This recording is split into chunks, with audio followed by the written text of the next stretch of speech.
Hey guys, welcome back. ಇವತ್ತು ಬೆಳಗ್ಗೆನೇ vlog start ಮಾಡ್ತಾ ಇದ್ದೀನಿ. ಅಮ್ಮ ಇಲ್ಲಿ ಬೆಳಗ್ಗೆ ತಿಂಡಿಗೆ ಟೊಮೆಟೊ ಚಟ್ನಿನ ಮಾಡ್ತಾ ಇದ್ದಾರೆ. ಹಾಗೆ ಅದ್ರ ಜೊತೆಗೆ ಬಳ್ಳಿಯ ರೊಟ್ಟಿ ಹಿಟ್ಟನ್ನು ಸಹ ರುಬ್ಬಿ ಇಟ್ಟಿದ್ದಾರೆ. ಇವಾಗ ಬಳ್ಳಿಯ ರೊಟ್ಟಿನ ಹಾಕೊಡ್ತಾ ಇದ್ದಾರೆ. ತಿಂಡಿ ಎಲ್ಲ ಆದಮೇಲೆ ಏನು ವ್ಲಾಗ್ ಮಾಡೋಕ್ಕೆ ಹೋಗಲಿಲ್ಲ. ಇದು ಸಂಜೆ ತರೀಕೆರೆಗೆ ಹೋಗ್ತಾ ಇದ್ದೀವಿ ಎಲ್ಲರೂ. ಹಬ್ಬಕ್ಕೆ ಅಂದ್ಬಿಟ್ಟು ಗ್ರೋಸರಿ ತರೋದಿತ್ತು, ಅದಕ್ಕೆ ಎಲ್ಲರೂ ತರೀಕೆರೆಗೆ ಹೋಗ್ತಾ ಇದ್ದೀವಿ. ಹಾಗೆ ನಾನು ಮತ್ತು ಅಕ್ಕ ಎಲ್ಲರೂ ಮನೇಲಿ ಇದ್ವಲ್ಲ, ಅದಕ್ಕೆ ಎಲ್ಲರೂ ಹೋಗ್ತಾ ಇದ್ದೀವಿ. ಹಾಗೆ ಒಬ್ಬರು ರಮೇಶ್ ಗೌಡ ಅಂತ ಹೇಳೋರು ತುಂಬ ಸರಿ ಕಮೆಂಟ್ ಮಾಡಿದ್ದಾರೆ, ಬೆಳ್ಳುಳ್ಳಿ ಕಬಾಬ್ ತೋರಿಸಿ ಅಂತ ಹೇಳಿಬಿಟ್ಟು. ತೋರಿಸ್ತಾರೆ ಅಮ್ಮ ಮಾಡಿಬಿಟ್ಟು. ಈಗ ಯುಗಾದಿ ಹಬ್ಬಕ್ಕೆ ಅಂದ್ಬಿಟ್ಟು ಮನೆಯೆಲ್ಲ ಕ್ಲೀನ್ ಮಾಡಿದ್ದಾರೆ. ಮನೆ ಕ್ಲೀನ್ ಮಾಡಿದ್ಮೇಲೆ ನಾನ್ ವೆಜ್ ಮಾಡಲ್ಲ, ಅದಕ್ಕೆ ಇವಾಗ ತೋರಿಸೋದಕ್ಕಾಗೋದಿಲ್ಲ. ಹಬ್ಬ ಎಲ್ಲ ಮುಗಿದ್ಮೇಲೆ ಮಾಡಿ ತೋರಿಸ್ತೀನಿ ಅಂತ ಹೇಳಿದ್ರು ಅಮ್ಮ. ಹಬ್ಬ ಎಲ್ಲ ಮುಗಿದ್ಮೇಲೆ ತೋರಿಸ್ತಾರೆ.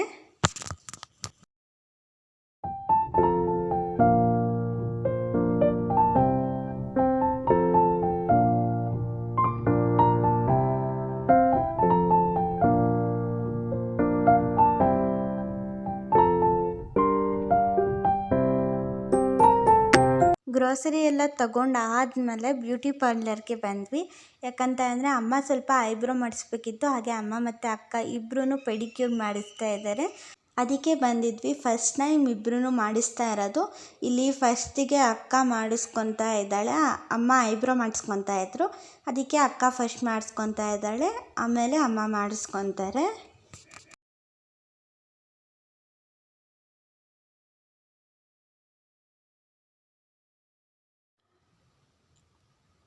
ಅಮ್ಮಂದು ಐಬ್ರೋ ಆಯಿತು. ಇವಾಗ ಅಮ್ಮನೂ ಬಂದಿದ್ದಾರೆ ಮಾಡಿಸ್ಕೊಳೋದಕ್ಕೆ. ಅಕ್ಕನ ಇನ್ನೂ ಮುಗ್ದಿಲ್ಲ ಮಾಡಿ, ಅದಕ್ಕೆ ಅಮ್ಮನೂ ನನ್ನ ಜೊತೆನೇ ಕುತ್ಕೊಂಡಿದ್ದಾರೆ. ನಾನು ತುಂಬ ಹೊತ್ತು ವೆಯ್ಟ್ ಮಾಡಿದೆ, ಕಾದಿ ನನಗೆ ನಿದ್ದೆ ಬರ್ತಾ ಇತ್ತು. ಅದಕ್ಕೆ ಫೋನ್ ನೋಡ್ತಾ ಹಾಗೆ ಸುಮ್ಮನೆ ಕೂತಿದ್ದೆ. ಎಲ್ಲದೂ ಮಾಡಿಸಿ ಆಯಿತು. ಪಪ್ಪ ಕಟ್ಟಿಂಗ್ ಮಾಡಿಸ್ಕೊತಾ ಇದ್ರು.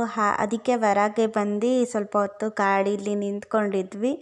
ಹಾಗೆ ಸನ್ಸೆಟ್ ಕೂಡ ಆಗ್ತಾಯಿತ್ತು, ತುಂಬಾ ಚೆನ್ನಾಗಿತ್ತು ಸನ್ಸೆಟ್ಟು. ಹಾಗೆ ಅದನ್ನು ಒಂದು ಕ್ಲಿಪ್ಪಿಂಗ್ ತೊಗೊಂಡಿದ್ದೀನಿ, ಚೆನ್ನಾಗಿ ಕಾಣ್ತಾ ಇತ್ತು.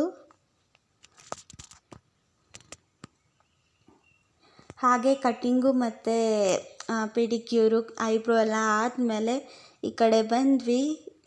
ಇಲ್ಲಿ ತುಂಬ ಹಕ್ಕಿಗಳು ಹಾರೋಗ್ತಾ ಇತ್ತು. ಹಾಗೆ ಅದನ್ನು ಒಂದು ಕ್ಲಿಪ್ಪಿಂಗ್ ತಕ್ಕೊಂಡೆ. ಹಾಗೆ ಅದೆಲ್ಲ ಮುಗಿಸಿದ್ಮೇಲೆ ಟ್ರೆಂಡ್ಸಿಗೆ ಹೋಗಿದ್ವಿ. ಪಪ್ಪ ಅಮ್ಮ ಅಕ್ಕ ಎಲ್ಲ ಬಟ್ಟೆ ನೋಡ್ತಾ ಇದ್ರು. ನಾನಿಲ್ಲಿ ಟ್ರಯಲ್ ರೂಮಲ್ಲಿ ಮಿರರ್ ಇತ್ತು ಅಂದ್ಬಿಟ್ಟು ಹಾಗೆ ಒಂದು ವಿಡಿಯೋನ ತಕ್ಕೊಂಡೆ.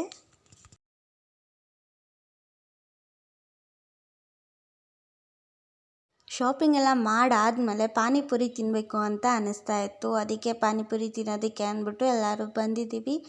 ಹಾಗೆ ಎಲ್ಲ ಪಾನಿಪುರಿ ತಿಂತಾ ಕೂತಿದ್ದೀವಿ. ಪಾನಿಪುರಿ ಅಂದರೆ ನನಗೆ ತುಂಬಾ ಇಷ್ಟ. ತುಂಬ ಖುಷಿಯಾಗಿ ಪಾನಿಪುರಿ ತಿಂತಾ ಇದ್ದೀನಿ.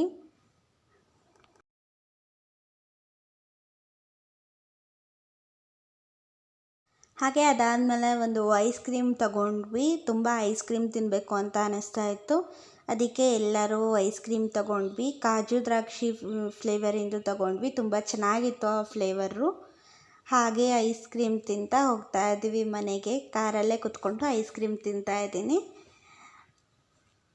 ಹಾಗೆ ಮನೆಗೆ ಬಂದಮೇಲೆ ಅಮ್ಮ ಇಲ್ಲಿ ಎಲ್ಲದೂ ಗ್ರೋಸರಿ ತಂದಿದ್ರಲ್ವ, ಅದನ್ನೆಲ್ಲದನ್ನು ಹಾಕಿ ಇಡೋಣ ಅಂದ್ಬಿಟ್ಟು ಎಲ್ಲ ಓಪನ್ ಮಾಡಿ ನೋಡ್ತಾ ಇದ್ದಾರೆ, ಎಲ್ಲ ಕರೆಕ್ಟಾಗಿದೆಯಾ ಅಂತ ಹೇಳ್ಬಿಟ್ಟು. ಹಾಗೆ ಅಕ್ಕನೂ ಇಲ್ಲಿ ಅಮ್ಮನ ಜೊತೆಗೆ ಹಾಕಿಡೋದಕ್ಕೆಲ್ಲ ಹೆಲ್ಪ್ ಮಾಡ್ತಾ ಇದ್ದಾಳೆ. ಅಮ್ಮ ಇಲ್ಲಿ ದೇವ್ರ ಮನೆಯದು ಹಾಗೆ ಏನು ಅಡುಗೆ ಮನೆಯದು ಅದೆಲ್ಲದನ್ನು ಸಪ್ರೇಟ್ ಮಾಡಿ ಇಡ್ತಾ ಇದ್ದಾರೆ, ಇದನ್ನೆಲ್ಲ ಹಾಕಿಡೋಣ ಅಂತ ಹೇಳ್ಬಿಟ್ಟು. ಹಾಗೆ ಇಲ್ಲಿ ಪಾನಿಪುರಿ ಐಸ್ ಕ್ರೀಮ್ನೆಲ್ಲ ತಿಂದ್ವಲ್ಲ, ಹೊಟ್ಟೆ ತುಂಬ್ದಂಗಿತ್ತು. ಊಟ ಏನೋ ಬೇಡ ಅಂದ್ಬಿಟ್ಟು ಇಲ್ಲಿ ಅಮ್ಮ ಆ್ಯಪಲ್ ಹಾಕ್ಬಿಟ್ಟು ಮಿಲ್ಕ್ ಶೇಕ್ ಮಾಡ್ತಾ ಇದ್ದಾರೆ. ಅದಕ್ಕೆ ಮೊದಲಿಗೆ ಇಲ್ಲಿ ಆ್ಯಪಲ್ನೆಲ್ಲ ಸಣ್ಣದಾಗಿ ಕಟ್ ಮಾಡ್ಕೊಂಡು ಒಂದು ಮಿಕ್ಸರ್ ಜಾರ್ಗೆ ಹಾಕ್ಕೊಳ್ತಾ ಇದ್ದಾರೆ ಎಲ್ಲದನ್ನು.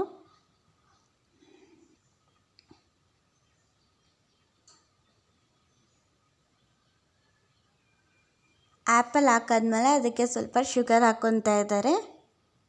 ಹಾಗೆ ಆಲ್ಮಂಡ್ಸ್ ಹಾಕ್ಕೊಂಡಿದ್ದಾರೆ, ಅದರ ಜೊತೆಗೆ ಸ್ವಲ್ಪ ಗೋಡಂಬಿ ಹಾಕ್ಕೊಂಡಿದ್ದಾರೆ. ಹಾಗೆ ಸ್ವಲ್ಪ ಮತ್ತೆ ಶುಗರ್ ಹಾಕ್ಕೊಂಬಿಟ್ಟು ಇದನ್ನು ನೀಟಾಗಿ ಗ್ರೈಂಡ್ ಮಾಡ್ಕೊತಾ ಇದ್ದಾರೆ. ಇದೇ ಥರ ಆದಮೇಲೆ ಅದಕ್ಕೆ ಸ್ವಲ್ಪ ಮಿಲ್ಕ್ ಹಾಕ್ಕೊತಾ ಇದ್ದಾರೆ. ಹಾಕ್ಕೊಂಡು ಅದನ್ನು ಚೆನ್ನಾಗಿ ಅಂದರೆ ಗ್ರೈಂಡ್ ಮಾಡಿಕೊಂಡು ಇವಾಗ ಹಾಕ್ಕೊಡ್ತಾ ಇದ್ದಾರೆ ನನಗೂ ಮತ್ತು ಅಕ್ಕಂಗೂ.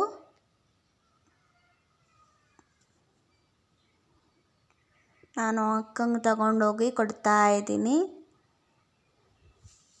ಹಾಗೆ ಈ ವ್ಲಾಗ್ನು ಕೂಡ ಇಲ್ಲಿಗೆ ಎಂಡ್ ಮಾಡ್ತಾ ಇದ್ದೀನಿ. Thank you.